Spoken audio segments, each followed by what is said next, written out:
whole thing. He was already logging into the computer, his fingers flying across the keyboard. Maintenance has been meaning to fix it for like 2 years. I filed that away and went back to my rounds. The lake view was beautiful in that way. Old hotels are beautiful. Not flashy, but solid. Real brass fixtures, real marble floors, real wood paneling. The kind of place that made you feel like you were walking through history. I'd been an art teacher long enough to appreciate the craftsmanship. The lobby ceiling had these geometric reliefs that cast interesting shadows. The elevator doors had etched glass panels with a chevron pattern. It was on my third round 2:30 a.m. that I actually looked at those windows from the outside. I'd stepped out the main entrance for some air. December in Cleveland is brutal, and the wind off Lake Erie cuts right through you. But I needed to clear my head. The coffee wasn't working. I was tired in a way that went deeper than one shift. I counted the windows going up. Started at the second floor because the first floor was mostly lobby and restaurant space with different fenestration. Second floor, 8 windows across. Third floor, 8 windows. Fourth, fifth, sixth, seventh, eighth, all 8 windows except between the 7th and 8th floors there was an extra row. Narrower windows, different style. 4 of them dark set back slightly from the facade. I counted again. The proportions were wrong. If those were mechanical spaces, they were taking up the vertical equivalent of a full floor. I pulled out my notepad and sketched it quickly. My hands were cold and the drawing was rough, but the problem was clear. 14 floors on the elevator panel, 17 rows of windows, and that weird extra row between 7 and 8. I went back inside and rode the elevator up to 7. Got out, walked to a window, and looked up.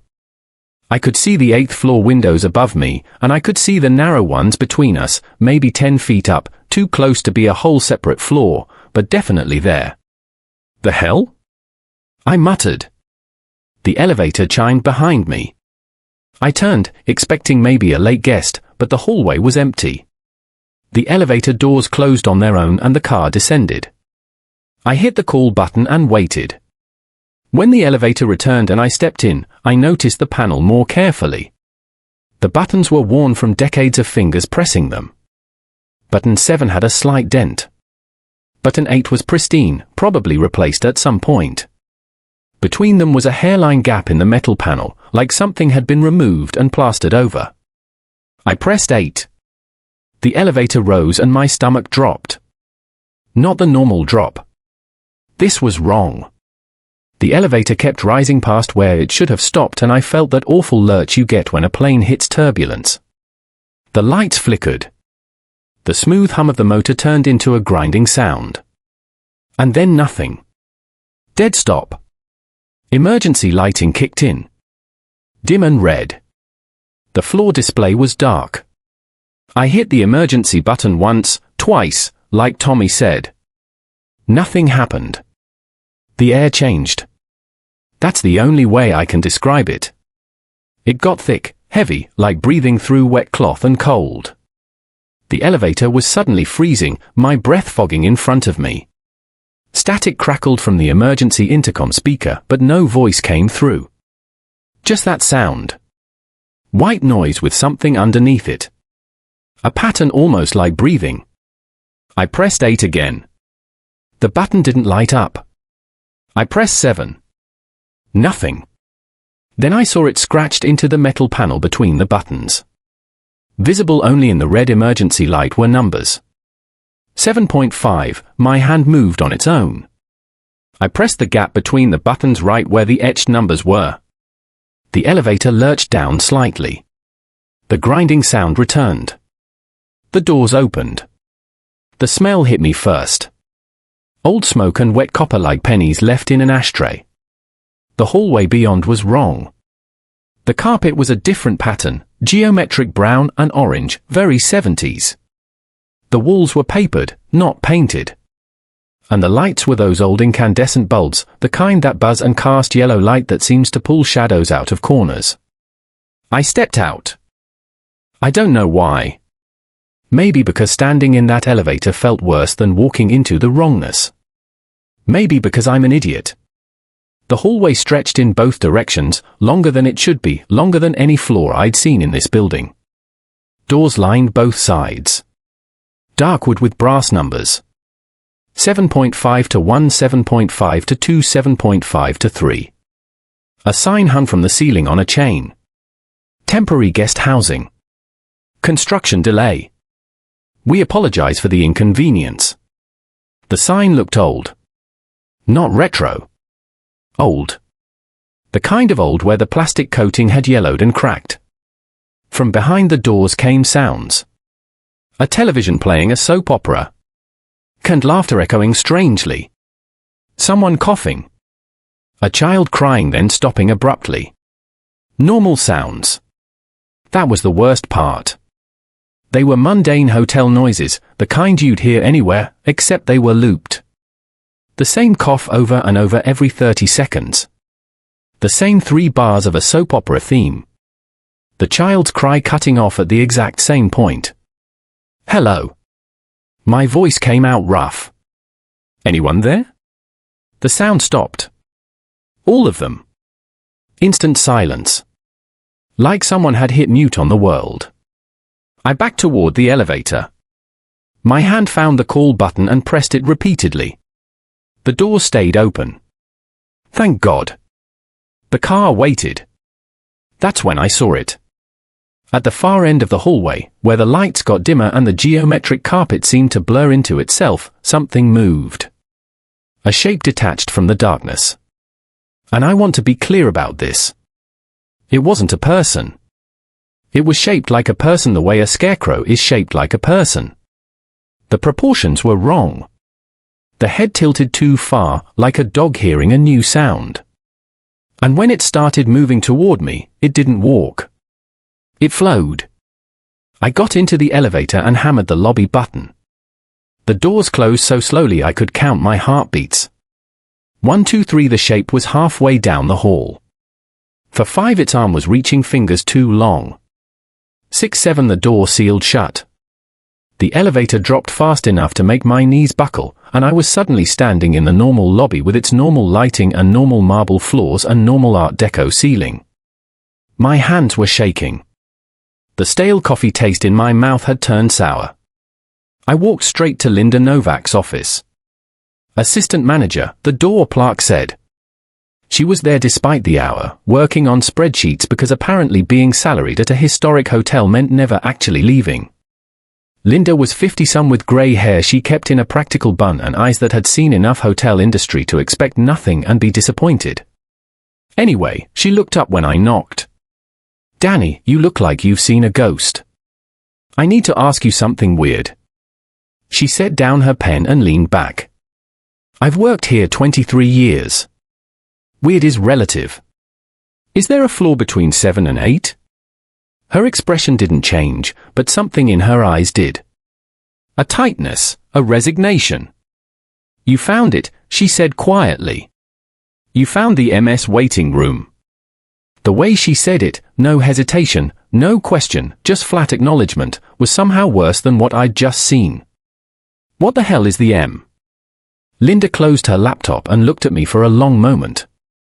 Then she opened her desk drawer and pulled out an old accordion folder, the kind held shut with an elastic string. It was stuffed with papers, clippings, photographs. How much do you want to know? She asked. I thought about the sounds behind those doors. The shape at the end of the hall. The number 7.5 scratched into the elevator panel like a warning. Everything, I said. She nodded. Then sit down. This is going to take a while. Linda's office smelled like old paper and the kind of coffee that had been reheated too many times. The accordion folder sat between us on her desk like evidence at a trial. She hadn't opened it yet, just looked at me with that expression people get when they're deciding how much truth you can handle. 23 years, she said finally. I've worked here 23 years and in that time 4 people have found floor 7.5. You're the 5th. What happened to the others?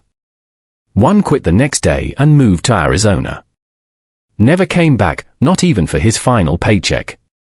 One convinced himself it was a bad dream and just stopped going to that part of the building. That was Pete. I thought about Pete skipping that landing, his deliberate avoidance. And the other two? Linda opened the folder.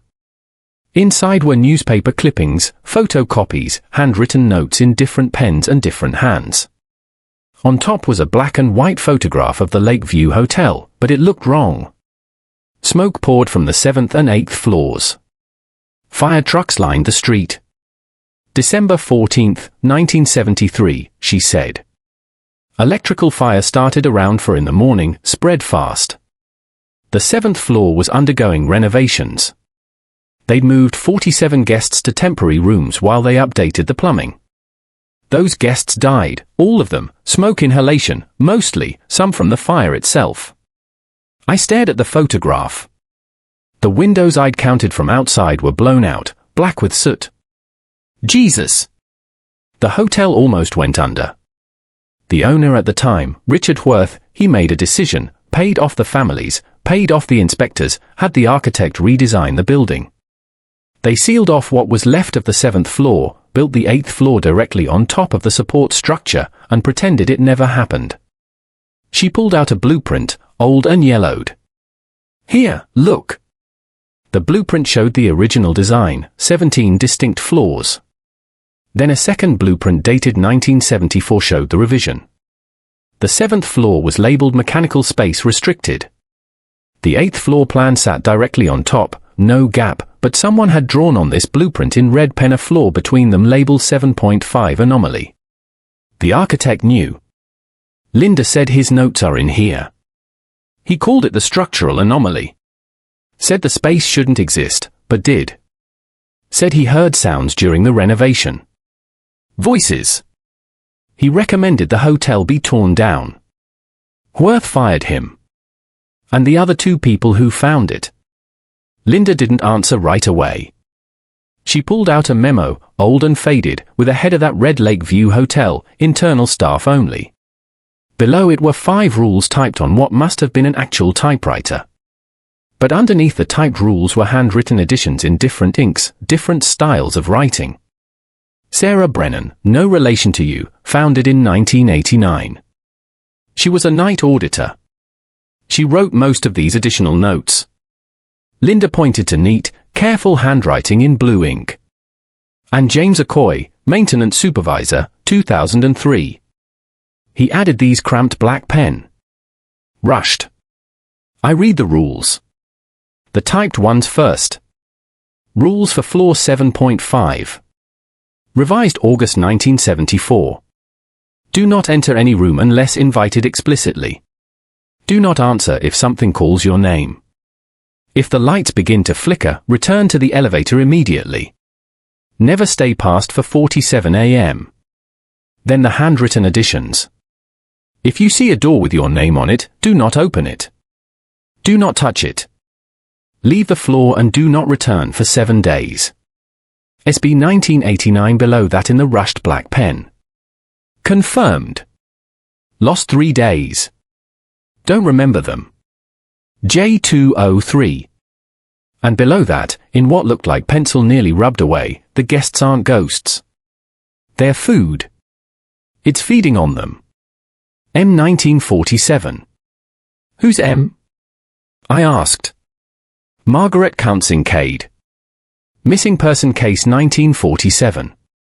Last seen entering the Lakeview Hotel. Her sister filed a report. Police investigated, found nothing.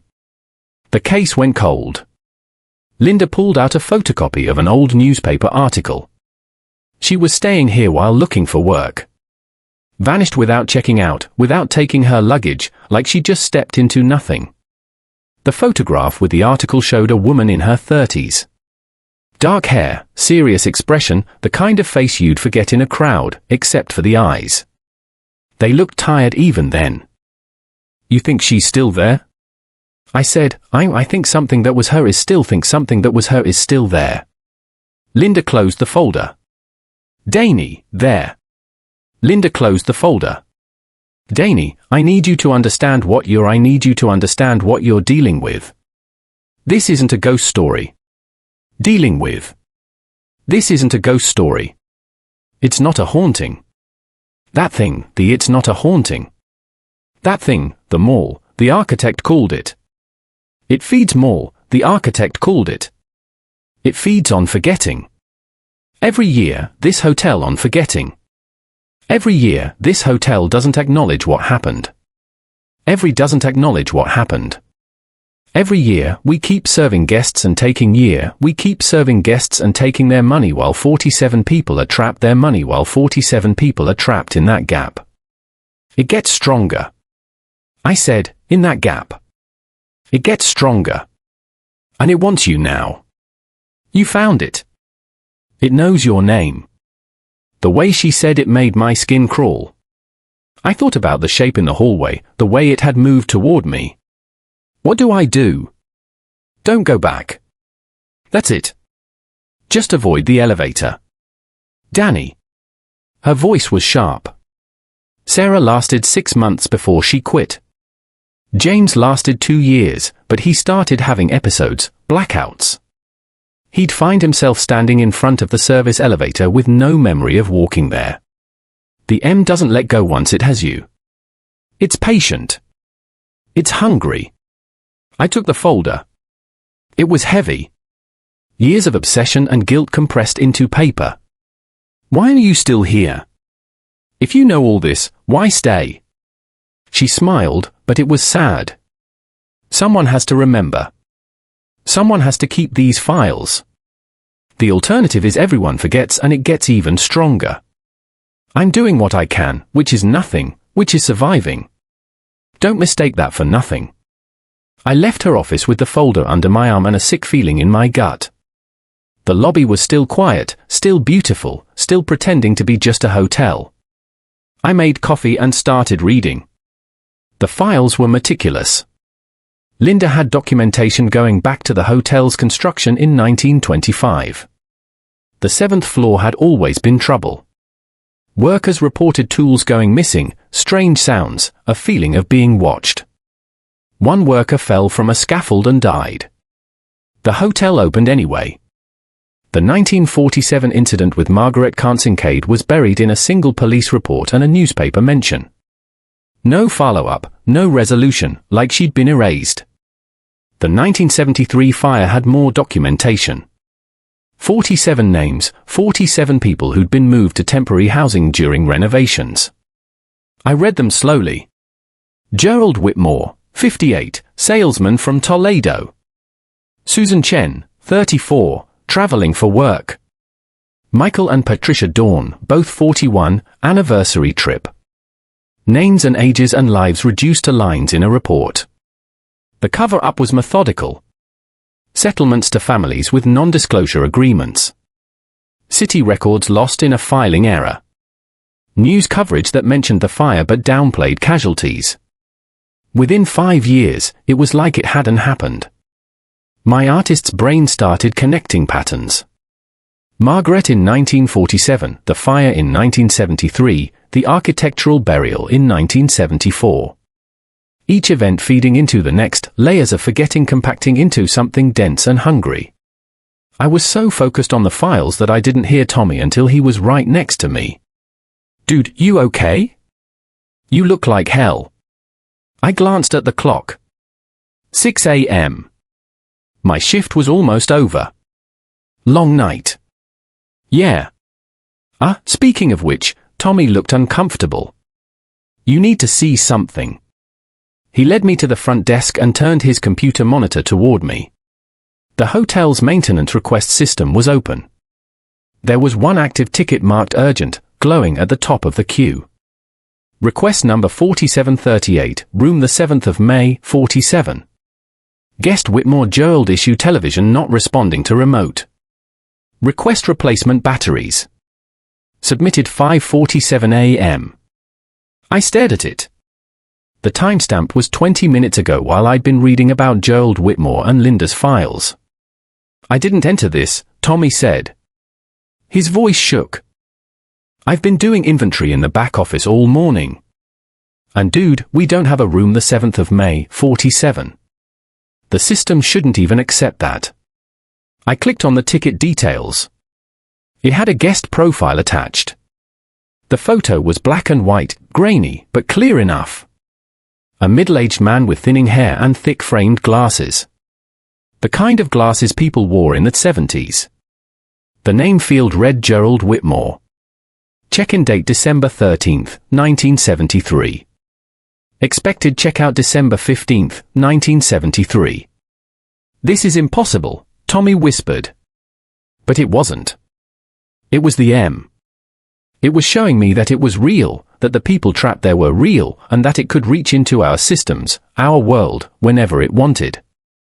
I closed the ticket without resolving it. Don't tell anyone about this. Are you kidding? I'm telling everyone. I'm calling it. I'm Tommy. I looked at him. Please, just give me a day. He stared at me like I'd grown a second head. Then he looked back at the screen at Gerald Whitmore's picture from 53 years ago. This is insane.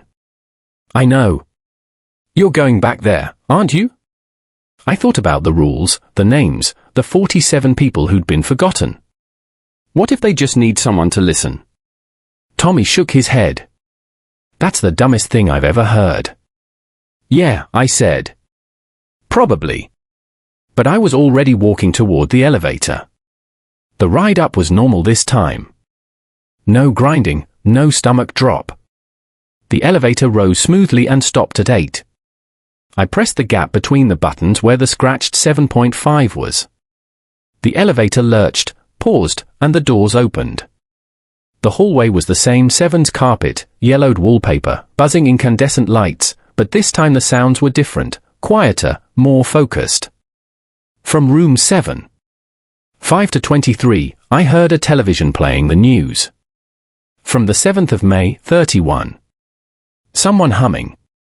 Real sounds, not loops. Hello. My voice echoed. A door opened. Room the 7th of May, 23. A man stepped out. He was middle-aged, thinning hair, thick-framed glasses. He wore slacks and a short-sleeved button-up shirt, very 1973. He looked tired but alert, real, solid. You're not supposed to be here, he said, not hostile, just stating a fact.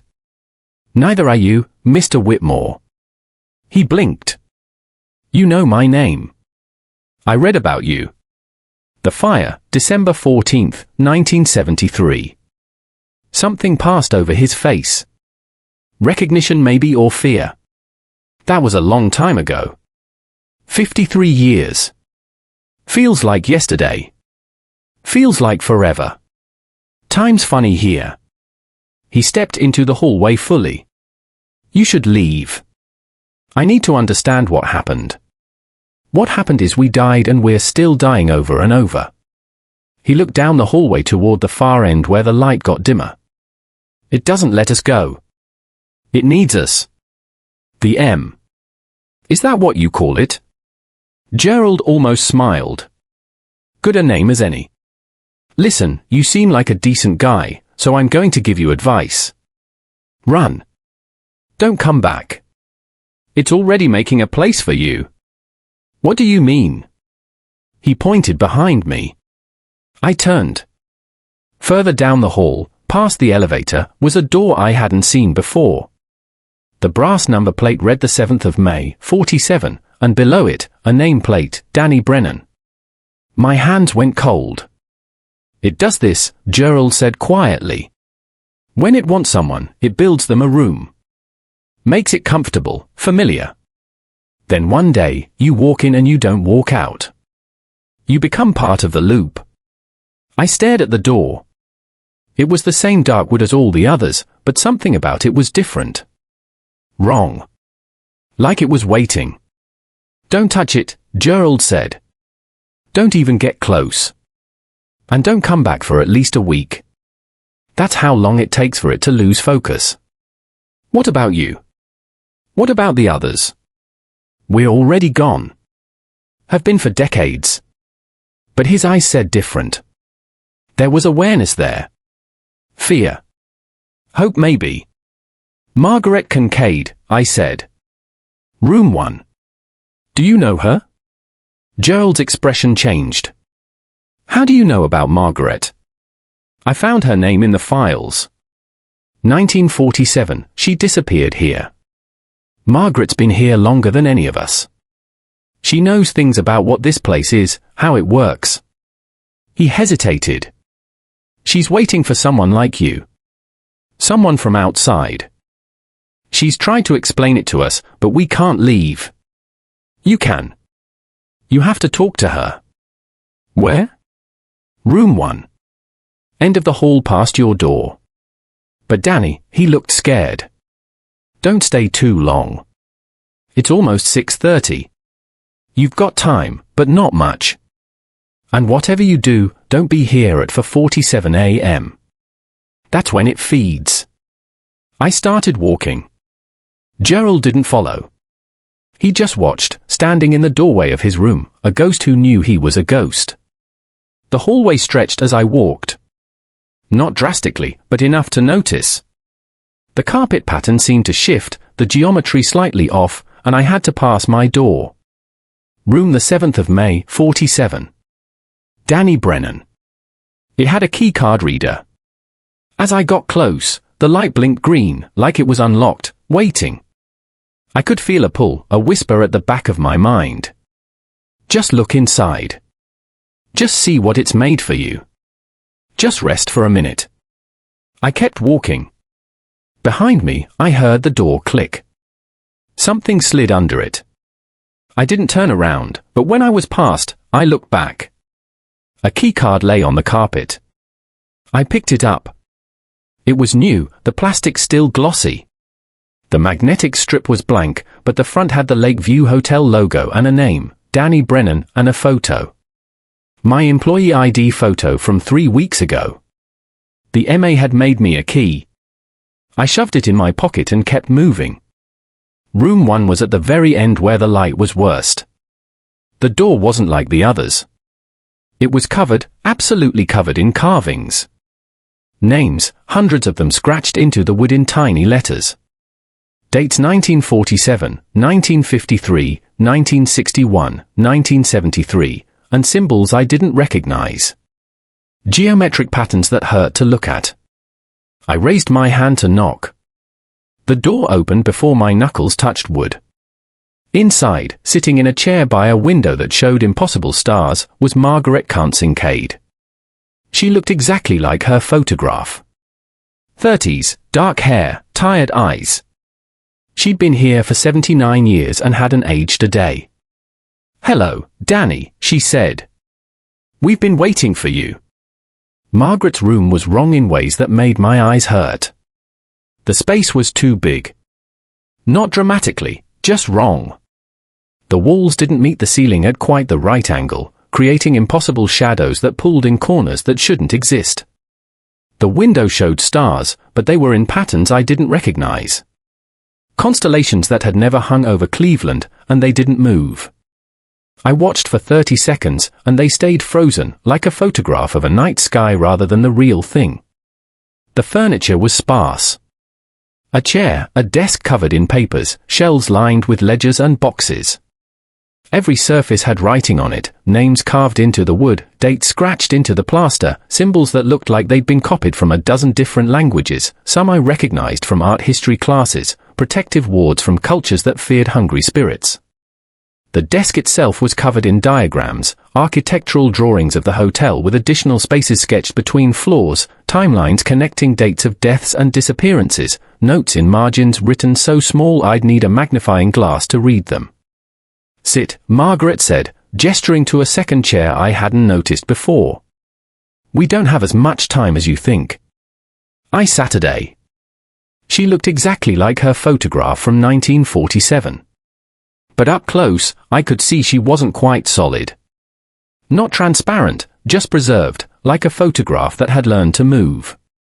Her edges were slightly too sharp. Her movements had a quality like watching film at the wrong frame rate. "You're not a ghost," I said. "No, ghosts are echoes of the dead. I'm an echo of something that never finished dying." She pulled a ledger from the desk, thick and old. The leather cover worn smooth from decades of handling. You've read about the fire. December 14th, 1973. 47 people. Gerald said you've been here since 1947. I wandered in before the mall was strong enough to have rules. Back then, it was just a hungry gap in reality, feeding on the grief from the construction death in 1925. I was looking for work, staying here, broke and desperate. And I felt something, a pull, like the building was calling me. I found a stairway that shouldn't exist. Not the elevator, an actual staircase between the 6th and 7th floors, and I walked into nothing. She opened the ledger. Page after page of names in her handwriting, entries dated across decades. I've been documenting everyone who gets trapped, trying to understand what this thing is, what it wants. What is it? Margaret stood and walked to the wall where she'd drawn a massive diagram in chalk. It looked like a cross-section of the hotel, but with extra spaces sketched between floors, shaded areas that represented something other than physical space. In 1925, a worker named Thomas Kelly fell from the 7th floor during construction. Scaffolding gave way. He died on impact. The hotel opened anyway, built right over his death. The owners paid his widow $200 and buried the incident. That created a small pocket, a fold in reality where the grief and forgetting compressed, tiny, insignificant, but hungry. And in 1947, you fed it. I fed it by being forgotten. My sister Martha filed a missing person report, but the police found nothing. The hotel denied I'd been here, even though they'd checked me in. My luggage vanished from the room. Eventually, even Martha stopped looking. That forgetting, that deliberate eraser, it made the pocket stronger. It learned that human bureaucracy was a kind of feeding mechanism. Then came 1973. She turned to me and her eyes were tired in a way that went beyond decades, beyond anything human. The fire killed 47 people. Electrical fault in the renovated section. But the real horror was what happened after. The owner, Richard Worth, covered it up. Paid the family's 6-figure settlements with non-disclosure agreements. Sealed off what was left of the 7th floor, filed the deaths as having occurred off-site through clerical manipulation, bribed the fire marshal, pretended it never happened. All that grief, all that deliberate forgetting, all those families who couldn't speak their loved ones' names publicly, it was a feast. The mall grew from a crack into a chasm. It gained enough strength to create this. She gestured to the room, the hallway beyond. A preserved moment, a loop. The guests think they're waiting for renovations to finish.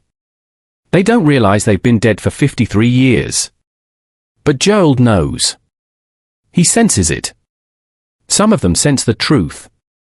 The longer you're here, the more you understand. But understanding doesn't free you. The M feeds on being forgotten. As long as the hotel refuses to acknowledge what happened, it keeps them trapped in the moment of their deaths, keeps feeding on that same terror over and over. At 4:47 a.m. every single morning, I thought about the memorial room idea that had been forming in my head since reading Linda's files. What if we made them remembered? Really remembered, not a plaque, something real. Margaret's expression changed. Hope flickered across her face. The first emotion I'd seen that seemed fully human. A naming. What? She pulled out another ledger. This one only half filled.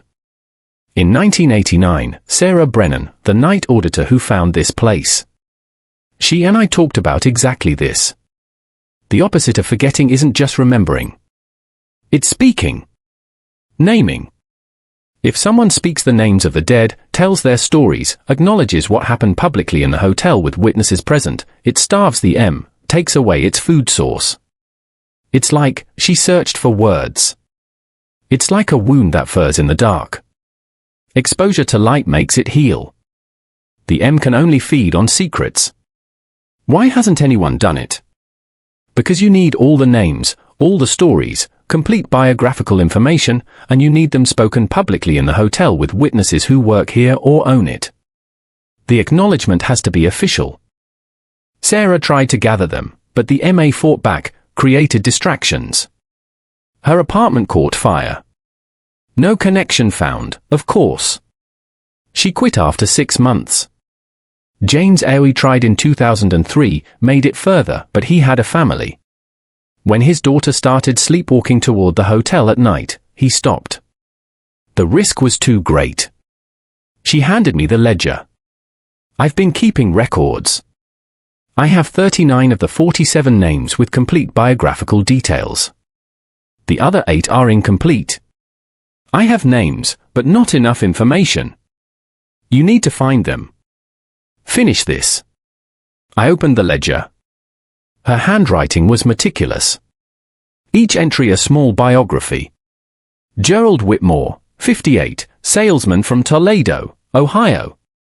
Married to Carol Whitmore, née Patterson, for 32 years. One son, James, age 28, engineer. Gerald sold industrial equipment and was traveling for work. He collected stamps and built model trains. Room 7.5 to 23. Died of smoke inhalation. For 47 a.m. December 14, 1973. Susan Chen, 34, marketing consultant from San Francisco. Unmarried, traveled frequently for work. Her parents immigrated from Taiwan in 1945. She spoke 3 languages and loved jazz music. Room 7.5 to 18. Died of smoke inhalation. For 47 a.m. December 14, 1973. Michael and Patricia Dawn, both 41, from Akron, celebrating their 20th wedding anniversary. 2 daughters at home, ages 16 and 14. Michael was an accountant. Patricia taught elementary school. They'd been saving for this trip for 3 years. Room the 7th of May, 09. Died together. Smoke inhalation. For 47 a.m. December 14, 1973. Live summarized in paragraphs. Ordinary people reduced to entries.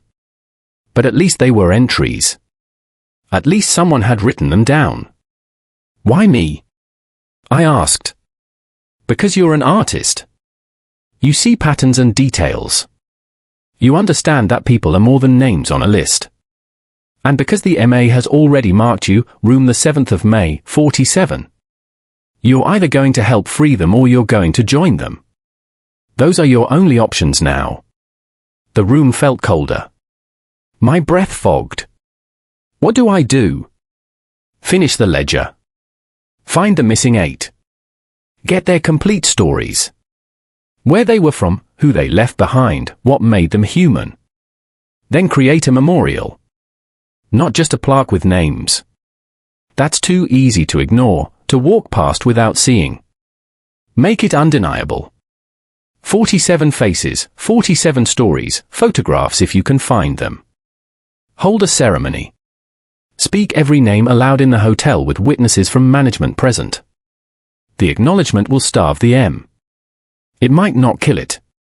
Hunger like this never truly dies, but it will weaken it enough to release the trapped souls. And you? What happens to you? I'm part of it now. Part of the structure. When it weakens, I weaken. But that's fine. I've been here 79 years. That's enough. Her smile was genuine. I'd rather fade into nothing than spend another decade watching people suffer. I was about to ask another question when the lights flickered. Just once, but we both froze. What time is it? Margaret asked, voice sharp. I checked my watch. The digital display showed 6:38 a.m. 6:38. We're fine. Margaret's face went pale as a memory could go. No, look at the clock. She pointed to an old wind-up clock on her desk. Its hand showed 4:32 a.m. That's not possible. My watch says, your watch is showing real-world time. My clock shows floor 7.5 time. Time moves differently here. You thought you'd been here for a few minutes. It's been over 2 hours in this space. Danny, you need to leave now. We're approaching for 47. The lights flickered again, longer this time. The temperature dropped hard enough that frost formed on the window. From outside, the door came a sound. Not the mundane loops from before, but screaming. Real screaming. Panicked voices shouting about fire, about smoke, about being trapped. It's starting early, Margaret said. It knows you have the ledger. It's trying to keep you here. I shoved the ledger into my jacket and moved toward the door. The hallway beyond was changing. The air was thick with smoke. Not real smoke, but the memory of it, visible and choking, but somehow not affecting my breathing. The walls rippled like water. The carpet was blackening, and down the hall between me and the elevator, shapes were forming. Proxies, 3 of them, tall, wrong proportions, made of shadow and smoke and the outline of human screaming. They stood in front of the elevator waiting. You can't fight them, Margaret said, stepping beside me. But you can speak to the M through them. Names heard it. Acknowledgement is poison to it. Use what you know. I stepped into the hallway. The heat was building. Not physically hot, but wrong in a way that made my skin crawl, like standing too close to something radioactive.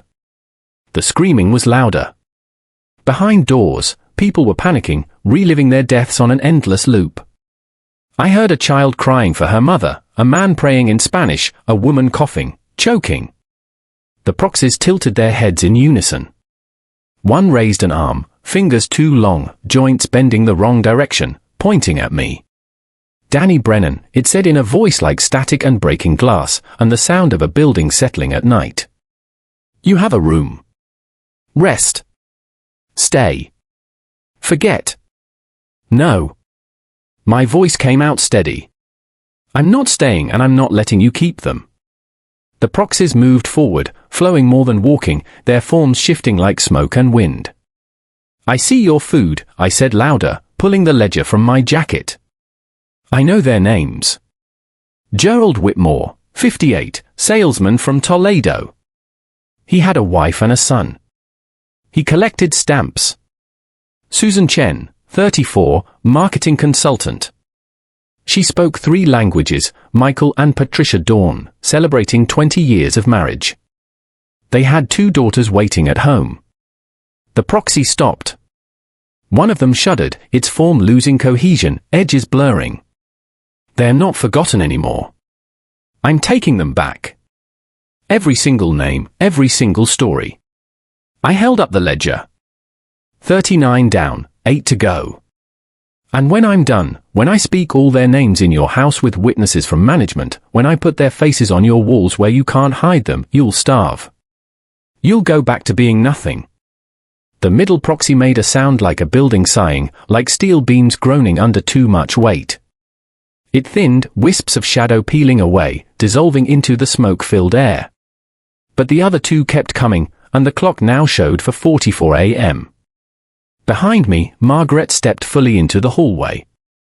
She raised her hand and pressed it against the wall. The carved names on her door, thousands of them, decades of documentation, started to glow, faint, but visible blue-white light like phosphorescence. Thomas Kelly, 1925. Margaret Kincaid, 1947-47. Souls, December 14, 1973. Sarah Brennan remembered James Aoui tried. Danny Brennan will finish it. They all have names, they all had lives, their families remember them. You can't keep them anymore. The remaining proxies recoiled, but they didn't disappear. They were between us and the elevator, and time was running out. The clock jump.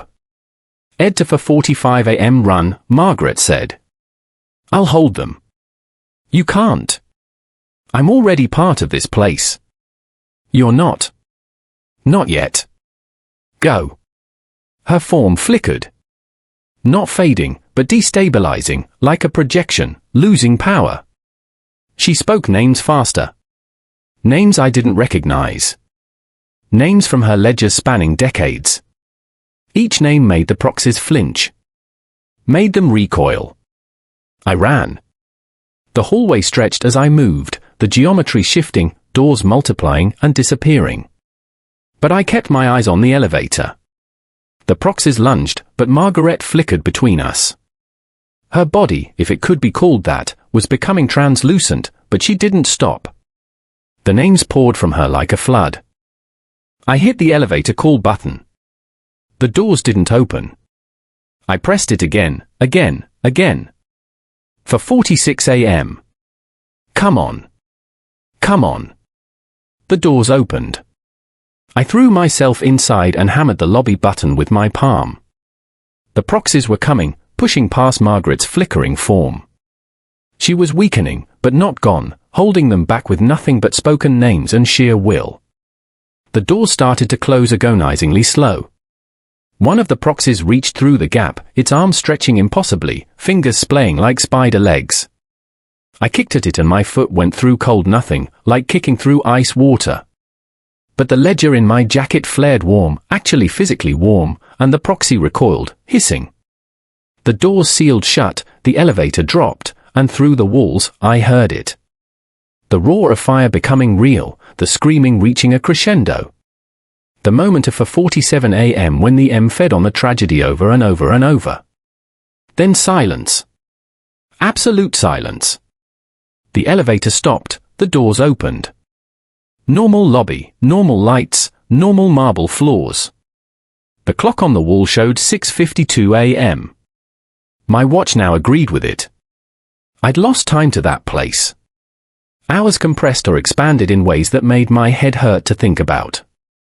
I stood there shaking, clutching Margaret's ledger to my chest. The leather was warm, almost hot. Inside were names, stories, lives that needed to be spoken aloud. I walked to the security office and sat down. Made coffee with shaking hands. The cheap stuff in the plastic tub. It tasted like burnt regret, but I drank it anyway. I felt different. There was a weight to the ledger, but also something else. A pull. Not physical, emotional. A whisper at the back of my mind that said I was tired. That I'd left something behind up there. That my room was waiting, comfortable and safe with my name on the door and a key in my pocket. Room the 7th of May, 47. The M had touched me, marked me, made a place for me, and part of me, a small exhausted part, wanted to go back, wanted to rest in that room and stop fighting. I opened the ledger and started reading. 39 names, 39 lives reduced to careful paragraphs, 8 more to find, 8 more stories to uncover. And then I had to build something that would force the hotel to acknowledge them. Force everyone to remember, force the M to starve. The coffee was terrible, but I kept drinking. Dawn was coming through the lobby windows, painting the marble floors gold. I had work to do, research to complete, families to track down, a memorial to design. And somewhere above me, in the gap between 7 and 8, the M was waiting, hungry, patient, and learning my name letter by letter, pulling at the edges of my mind, promising rest. But I had 47 other names to speak first. The research consumed 3 weeks of my life. Linda, Tommy, and I worked like archaeologists excavating a deliberately buried past. The 8 missing names from Margaret's ledger weren't impossible to find. They'd just been obscured. Families paid to stay quiet. Records misfiled. Death certificates listing wrong locations. The bureaucratic maze Richard Worth had built in 1973 was deep, but it wasn't perfect. Linda used her access to old hotel registries and insurance documents. Tommy combed through newspaper archives at the Cleveland Public Library on his days off. I tracked down families through obituaries, marriage records, property transfers. My artist's background helped in unexpected ways. I could restore damaged photographs. Bring faded faces back to clarity through digital editing and careful retouching. Each face I restored felt like pulling someone back from the edge of oblivion. Robert Chen, 62, engineer from San Francisco. Susan Chen's father. He'd come to Cleveland to identify her body and never fully recovered. Died 6 months later. Heart attack officially, broken heart, really. The Yamodas, Kenji and Hannah, celebrating their first anniversary. Both 24. They'd been so young. Hannah's sister still lived in Parma. She cried when I called, not because I'd upset her, but because someone finally remembered. Marcus Williams, 45, jazz musician traveling between gigs. No family we could find, but his old bandmates remembered. They sent me a photograph. Marcus with his saxophone, grinning, alive. Each name filled in became a person. Each person had a story. And as Margaret's ledger became complete, I felt them with me. Not haunting, accompanying, like they knew someone was finally listening. But the MA knew, too. It started small. My name whispered from air vents in the hotel. So quiet I could convince myself it was just the HVAC system. Then the service elevator began opening on its own during my rounds. Always stopping at the 7th floor. Doors gaping like a mouth waiting to swallow me. One morning, I came home from my shift and found a footprint outside my apartment door. Wet, ashy, the kind of residue left by smoke damage.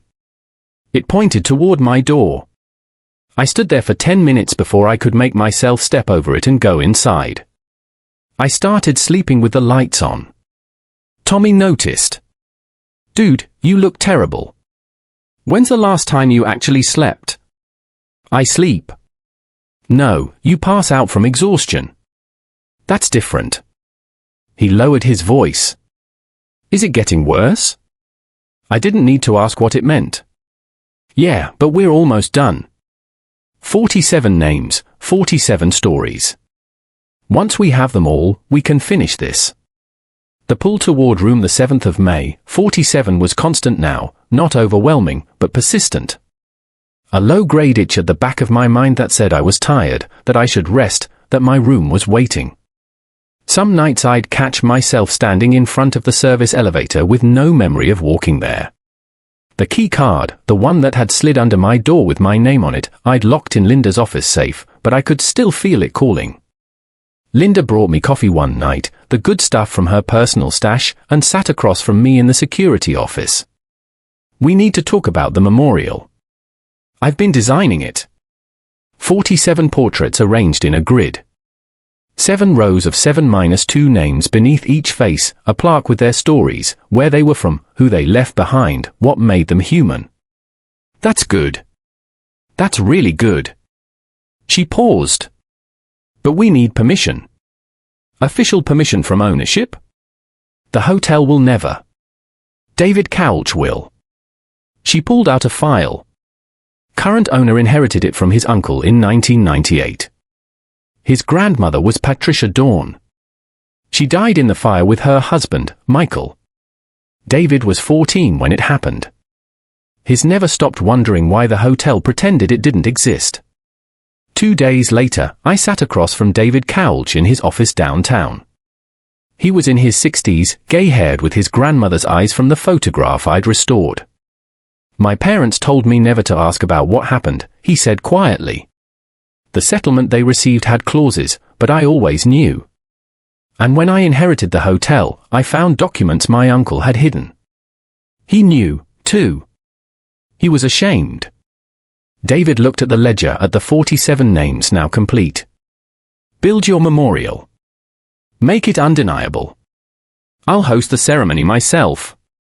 We chose December 14th, the anniversary. It felt right. Memorial encounter ritual in one. I designed the memorial room myself.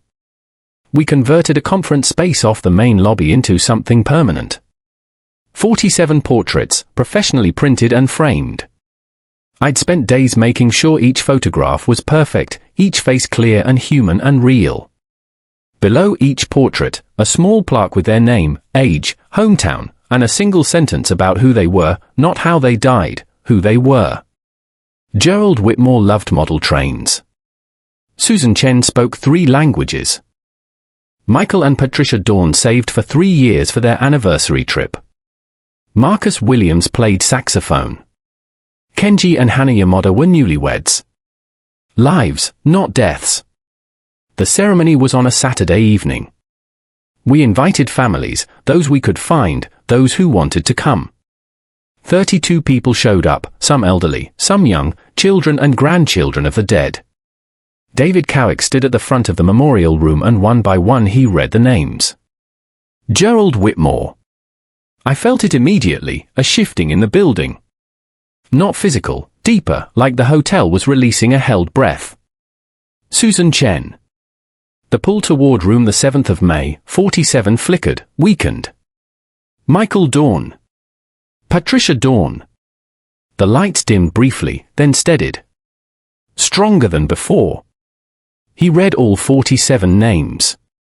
Slowly, clearly, each name acknowledged, each person remembered. By the time he finished, the air felt different, lighter. The weight that had pressed down on the Lakeview Hotel for 53 years was lifting. After the ceremony, after the families had left, after David had locked the memorial room and handed me a key, I stood in the lobby and looked up. 7 floors. 8 floors. The gap between them felt smaller somehow. Thinner. Linda touched my shoulder. You need to go up there one last time to make sure. I know. Tommy looked pale. I'll go with you. No. This is something I have to do alone. I took the elevator up at midnight, pressed the gap where 7.5 was etched. The elevator lurched, but differently, more reluctantly, like it didn't want to anymore. The doors opened. Floor 7.5 was fading. The hallway was still there, but dimmer. The 70s carpet looked washed out, colors bleeding away. The doors stood open, every single one, and the rooms beyond were empty. Not dark, empty, like they'd never been furnished, like they'd never been occupied. On the floor in front of each door was a piece of paper, handwritten notes. I picked up the one from room the 7th of May, 23.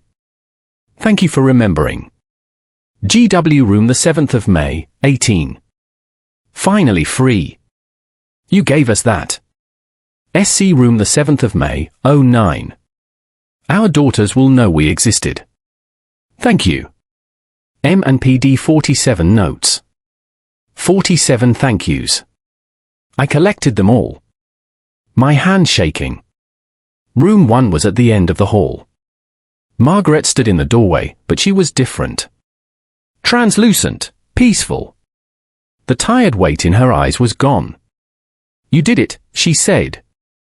They're free. The acknowledgement starved the M.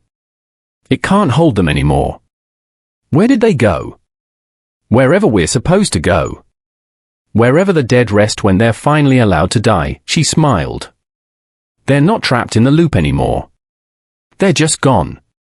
And that's good. What about you? I'm part of the MA structure. I've been here 79 years, Danny. I'm woven into it. When it starved, I starved, too. She was fading as we spoke, becoming more transparent. But that's okay. I'm tired. I've been tired for a very long time. Margaret, the Ma isn't dead. Hunger like this never truly dies, but it's dormant now, toothless.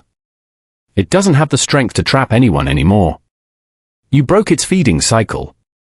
Her form flickered. Keep the ledger. Keep the memorial. Make sure the story stays told.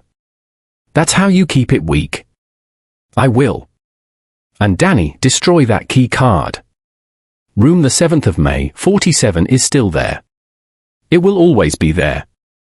But as long as the memorial stands, as long as the names are spoken, the Ma can't make you use it. She faded completely, not dramatically, just gradually becoming nothing. Like a photograph left in the sun too long, colors bleeding out until only white remained. I stood alone in the hallway. The buzzing lights went out one by one. The carpet faded to gray. The walls became bare studs and concrete. Floor 7.5 was becoming what it physically was, an empty construction gap. The supernatural infrastructure was collapsing without the Ma's hunger to sustain it. I took the elevator down. It didn't lurch. It didn't grind. It just descended normally. And when the doors opened, I was in the lobby. It was 12:47 a.m. No time distortion, no lost hours. The next day, I took the key card from Linda's safe and put it through the office shredder, watched the plastic strips fall into the waste bin. Room the 7th of May, 47 might still exist in some quantum way, but I'd never open that door. Life went back to normal. Sort of. I still work nights at the Lakeview Hotel. I still make terrible coffee and do my rounds and notice things. But the coffee tastes a little less bitter now. I sleep with the lights off. The memorial room is open during business hours and people actually visit it. They read the stories. They look at the faces. They remember. Sometimes on my rounds, I swear I see a figure out of the corner of my eye. Tall, wrong proportion standing at the far end of a hallway. But when I look directly, it's just a shadow. Just the building settling. The M is still there, dormant, remembering my name. But it can't touch me. Can't touch anyone. Not as long as 47 faces hang on the wall and 47 names are remembered. I keep Margaret's ledger in my locker. Sometimes I read the entries just to remind myself that they were real, that this all happened, that hungry things exist in the gaps we create when we forget. The Lakeview Hotel stands on Superior Avenue. It has 14 floors, 47 photographs, and one story we finally told out loud. Some hungers need to be starved. Some names need to be spoken. I make sure of it every night on my rounds.